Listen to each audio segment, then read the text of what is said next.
হাড়গোড়, আয়না আর দিল্লির বিশেষ কালাজাদুর জোরে দেশ শাসন করেছেন শেখ হাসিনা।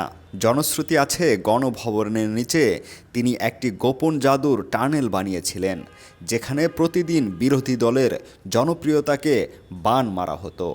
দীর্ঘদিন ধরে মানুষ ভাবত আয়নাগড় কেবল একটি বন্দিশালা, সেটি আসলে ছিল একটি বিশাল এনার্জি সাকার।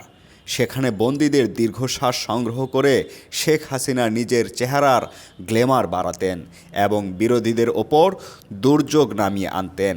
জাদুর হাঁড়িতে রান্নার মতো করেই তিনি নির্বাচনের ফলাফল রান্না করতেন বলে রাজনৈতিক তান্ত্রিকরা দাবি করছেন। সবচেয়ে মুখরোচক আলোচনা ছড়িয়েছে ভারতের প্রধানমন্ত্রী নরেন্দ্র মোদীকে নিয়ে। রাজনীতির চায়ের দোকানগুলোতে কান পাতলে শোনা যাচ্ছে এক চাঞ্চল্যকর গুজব। মোদির দেওয়া একটি মায়াবী সুতো নাকি হাসিনার কবজিতে বাঁধা ছিল। গুজব আছে মোদি তাকে হিমালয়ের এক গোপন গুহা থেকে এনে দিয়েছিল অজেয় তিলক, যা কপালে মাখলে ভোটারদের চোখ ধাঁধিয়ে যেত এবং ব্যালট পেপারে কেবল নৌকাই দেখা যেত। দিল্লির সাউথ ব্লকে নাকি একটি বিশেষ যজ্ঞ করা হয়েছিল, যার ফলে বাংলাদেশের ওপর দিয়ে যাওয়া বাতাস হাসিনাকে ছাড়া আর কারো কথা শুনতে পেত না।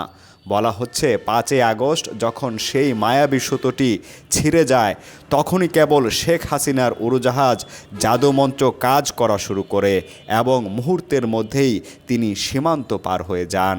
ব্যঙ্গাত্মক হলেও গত 15 বছরের কিছু বাস্তব ম্যাজিক ভুলে যাওয়ার মতো নয়। ব্যাংক থেকে হাজার হাজার কোটি টাকা চোখের পলকে বিদেশে পাচার করে দেওয়া, যা আধুনিক বিশ্বের কোনো জাদুকরী করতে পারেননি। দিনের ভোট রাতে করার এমন বিরল প্রতিভা কেবল এই জাদুকর প্রধানমন্ত্রীরই ছিল। মানুষকে অদৃশ্য করে দেওয়ার এক অদ্ভুত জাদুর আধার তৈরি করেছিলেন তিনি। এই সংবাদটি সম্পূর্ণ বিনোদনের উদ্দেশ্যেই রচিত। এর সাথে বাস্তবতার কোনো জাদুবিদ্যার বৈজ্ঞানিক ভিত্তি নেই, তবে রাজনৈতিক কারসাজিকে এখানে রূপক হিসেবে ব্যবহার করা হয়েছে।